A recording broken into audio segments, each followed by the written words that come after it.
நான் வந்து என்னன்னா, நான் சம்பாதிப்பேன். உடனே டாக்டர்கிட்ட கொண்டு போய் குடுக்குறதே என்னுடைய வேலையா இருக்கும். எப்படின்னா வந்து நல்லா அடி பீக்ல இருக்கேன் டைரக்ஷன்ல. சிகரெட்டை விடுங்க விடுங்கன்றாங்க.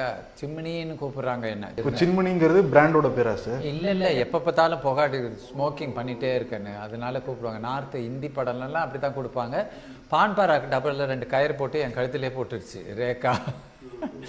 ஹிந்தி படம் ரேகா இருக்காங்கல்ல அவங்க, நீ இப்படியே சிகரெட் பிடிச்சி இப்படியே தட்டிக்க, நீ ஃப்ளோர்லாம் அசிங்கமா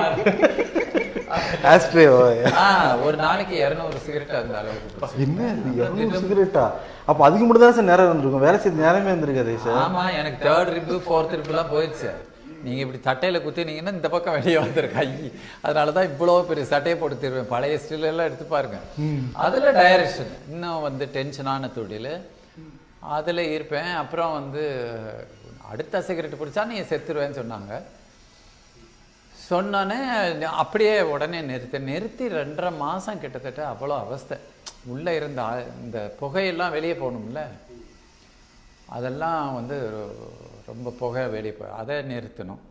அது இன்றைக்கும் வந்து எனக்கு வந்து தெலுங்கு படம்லாம் நடிக்க போகும்போது உங்களுக்கே தெரியும், தெலுங்கு படம்லாம் பெரிய பெரிய ஸ்டேர்கேஸ் இருக்கும். அங்கேருந்து ஓடி வந்து இந்த விஷயத்தை சொல்லக்கூடாதா?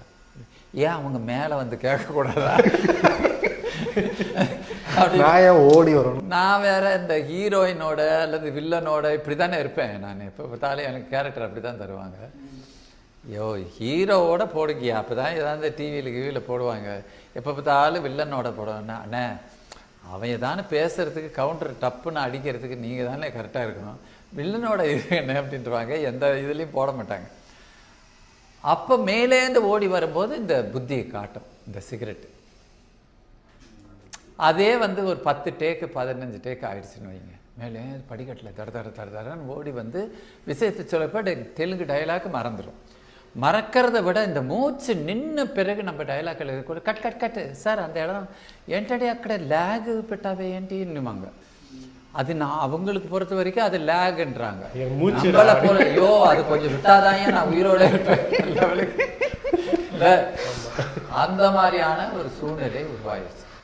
அதுக்கு பிறகு வந்து நான் என்னால் முடிஞ்ச அளவுக்கு யார் சிகரெட் பிடிக்கிறாங்களோ எல்லாரையும் கொஞ்சம் கொஞ்சமாக நிறுத்தி, வேணாங்க தயவு செய்து நீங்கள் ட்ரிங்க்ஸு கூட சாப்பிட்ருக்கு, தயவு செய்து இது பண்ணாதீங்க.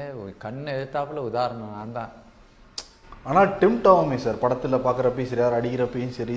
நீங்கள் வந்து நிறுத்தி ஹாஸ்பிட்டல்லேருந்து வெளியே வர, அண்ணே ரிக்ஷாக்காரங்க கேரக்டர் அப்படின்னு, சரி ரிக்ஷா எனக்கு மெதிக்க தெரியாது பாரு. ஆனால் டக்குன்னு கொண்டு வந்து நிறுத்தினாங்க. ஒரு அசிஸ்டன்ட் டைரக்டர் கொடுத்தா, அண்ணே இவனோட போங்க ஒரு 10 நிமிஷத்தில் ரிக்ஷா கற்றுக்கலாம் அண்ணா. சரிண்ணா அவன் நான் ஏறுனா அது ரைட்டு இழுக்குது லெஃப்ட் இழுக்குது, ஒரே தாங்க முடியல. என்னடா காசு வேறு வாங்கிட்டோமே என்ன பண்ணுறது. அங்கே தான் பயங்கர இதுவாகும். இப்படி ரைட் லெஃப்ட் எடுத்து சரி எங்கேருந்து எங்கே எவ்வளோ தூரம், இங்கேருந்து அவ்வளோ தூரம் அப்படின்னா சரி அப்படின்னா அந்த மெதிக்கிற போது வரும் பாருங்க, அப்படியே மூச்சு இழுக்கும். அப்படியே அண்ணே ஏய் அண்ணனுக்கு கையில் ஒரு பீடியை கொடு. பீடியா? சிகரெட் குடிச்சாலும் பரவாயில்ல என்னப்பா அப்படின்னு. ரிக்ஷாக்காரனை பீடி இழுக்கணுன்னு வெறுமனே வாயில் வச்சுக்கிட்டு அங்கேருந்து கையை யூஸ் பண்ணாதீங்க, வாயில் பீடி இருக்குன்னு சைக்கிளை மிதிக்கணும், டைலாக்கை பேசணும்.